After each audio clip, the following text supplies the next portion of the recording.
Salut, c'est Trado, je suis content de vous retrouver pour la mise à jour de la matrice de trading en vue de la préparation de la journée trading sur le CFD euro-dollar. Je vous rappelle que tout ce qui suit est donné à titre purement informatif et pédagogique. Il n'y a aucun conseil ni incitation à acheter ou à vendre quoi que ce soit. Vous devez vous rapprocher d'un professionnel pour savoir si l'utilisation de CFD à risque limité correspond à votre profil d'investisseur.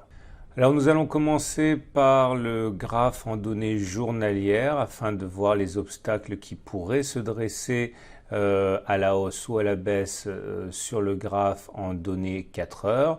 Et ce graphe en données journalières nous montre tout d'abord que la tendance elle est plutôt baissière, mais que nous sommes face à un rebond technique. Alors voilà où nous en sommes plus précisément.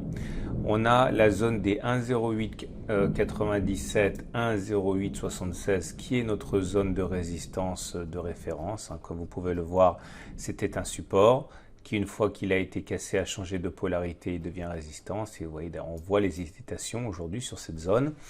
La prochaine résistance est 1,0959, 1,0940 pour des raisons similaires. Vous voyez, c'est une zone qui par le passé a déjà joué son rôle, en l'occurrence ici de support, qui a été cassé et qui a donc changé théoriquement de polarité en devenant résistance. Et notre prochain support, il est là, il est à 1,0777, 1,085. Vous pouvez le voir ici, on a rebondi sur cette zone assez violemment. Alors maintenant, on va descendre d'une unité de temps, regarder les données 4 heures.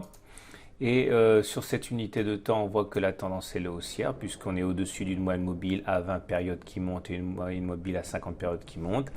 Néanmoins, tout pourrait s'arrêter dès à présent sur la 1,0897, 1,076 puisqu'il s'agit d'une résistance que l'on a tracée sur l'unité de temps supérieure. Donc normalement, elle est solide, elle pourrait même s'imposer aux unités courtes. C'est ce qui se passe en général. Alors ceux qui sont intéressés par un swing, un achat, un trade dans le sens de la tendance 4 heures qui est haussière, attendons sûrement que l'on clôture au-dessus de l'obstacle des 1,0885 à peu près ici, 1,0897 pardon, de ce côté.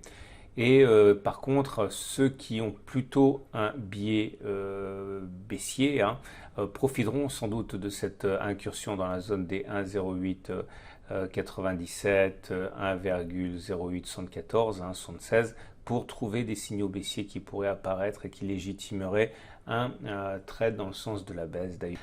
Par contre, troisième option pour ceux qui envisagent un swing baissier, c'est sans doute en cas de cassure de l'obstacle ici, support des 1,0777, 1,08, 1,085. Voilà, c'est une excellente journée. Juste avant, on va regarder le consensus client CMC Market pour l'euro-dollar.